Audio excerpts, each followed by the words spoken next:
Finally বিয়ের ডেটটা কিন্তু চলে এসেছে, আর আপনারা সবাই তো জানেন কার বিয়ে। বিয়ের অনুষ্ঠান শুরু হতে কিন্তু আর মাত্র একদিন সময় আছে, তাই আজকেই আমরা চলে যাচ্ছি গুড্ডু সোনাদের বাড়ি। সকালবেলা ঘুম থেকে উঠে কিন্তু আমি আমার ব্যাগটা সুন্দর করে গুছিয়ে নিয়েছি, আর এই সময় কিন্তু আমার শাশুড়িও আমাদের বাসায় নেই। উনি কিন্তু 2 দিন আগে গ্রামে গিয়েছে। আমার শাশুড়ি গ্রামে গেলেও আমার শ্বশুর কিন্তু বাসায় আছে, যেহেতু আমি আর আমার হাজবেন্ড দুজনেই আপুদের বাসায় যাব। যাওয়ার আগে আমার শ্বশুরকে কিন্তু আমি রান্না করে দিয়ে যাব। আমার শাশুড়িও কিন্তু একদিন পরেই চলে আসবে, তাই সকালবেলা উঠেই ভাবলাম কি রান্না করা যায়। কিন্তু ওই সময় দেখলাম আমাদের গ্যাসটা শেষ হয়ে গিয়েছে, কি করব। তখনই মনে পড়লো আমি তো কিছুদিন আগে একটা মিনি কুকার অর্ডার করে এনেছিলাম। যেহেতু আমাদের বাসায় লাইনের গ্যাস, যখন তখন কিন্তু গ্যাস থাকে না, বাসায় একটা কুকারের কিন্তু অনেক বেশি প্রয়োজন। এই মিনি কুকারটা আমি ফেসবুকে কিছুদিন ধরে দেখছিলাম, সবাই অনেক ভালো রিভিউ দিয়েছে, তাই ভাবলাম আমিও একটা এনে দেখি ভালো কিনা। মিনি কুকারের কোয়ালিটিটা কিন্তু অনেক বেশি ভালো, দেখতেও মাশাআল্লাহ অনেক বেশি সুন্দর। এই যে এই মিনি কুকারের সাথে কিন্তু একটা কাপ থাকবে,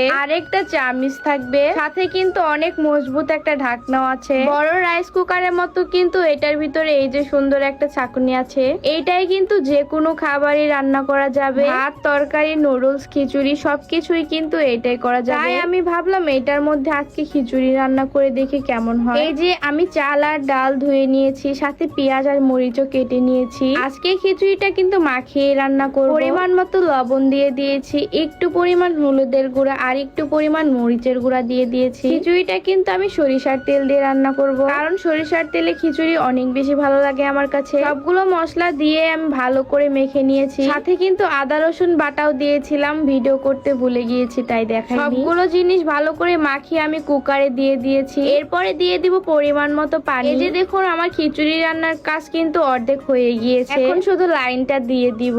আর হ্যাঁ, আপনাদেরকে তো বলাই হয়নি এই সুন্দর রাইস কুকারটা আমি কোন পেজ থেকে নিয়েছি। এই মিনি রাইস কুকারটা আমি নিয়েছি আমাদ কালেকশন এই পেজ থেকে। আপনাদের যাদের বাচ্চা আছে তাদের জন্য কিন্তু একদম পারফেক্ট একটা প্রোডাক্ট। বিছানায় শুয়ে শুয়ে কিন্তু আপনারা রান্না করতে পারবেন। বাচ্চাদের সুজি, দুধ জাল দেওয়া সবকিছুই কিন্তু এটার ভিতরে করা যাবে। আমি মনে করি সবার বাসায় এরকম একটা মিনি রাইস কুকার থাকা উচিত। এই মিনি রাইস কুকারটা থাকলে কিন্তু সব কাজে একদম ইজি হয়ে যায়। দেখুন আমার খিচুড়িটা কত সুন্দর হয়ে গিয়েছে। খিচুড়িটা দেখতে যেরকম সুন্দর লাগছিল, খেতেও কিন্তু অনেক বেশি মজা হয়েছে। খিচুড়ি রান্না করতে করতে কিন্তু আমি রেডি হয়ে গিয়েছি। এখান থেকে কিন্তু আমি আমার আপুর বাসায় যাব। ওইখান থেকে সবাই মিলে একসাথে আমরা হাইজে যাব। আমার হাজবেন্ড কিন্তু আমাকে রিকশায় উঠিয়ে দিচ্ছিল। আমাদের কিন্তু অনেকগুলা ব্যাগ হয়েছে, যেহেতু বিয়ে বাড়ি ব্যাগ তো হবেই। এই যে রিকশা নিয়ে কিন্তু আমি আমার আপুর বাসায় এসে পড়েছি, সাথে আমাদের গাড়িটাও কিন্তু চলে এসেছে। এই যে এই হাইজেই কিন্তু আমরা সবাই মিলে যাব।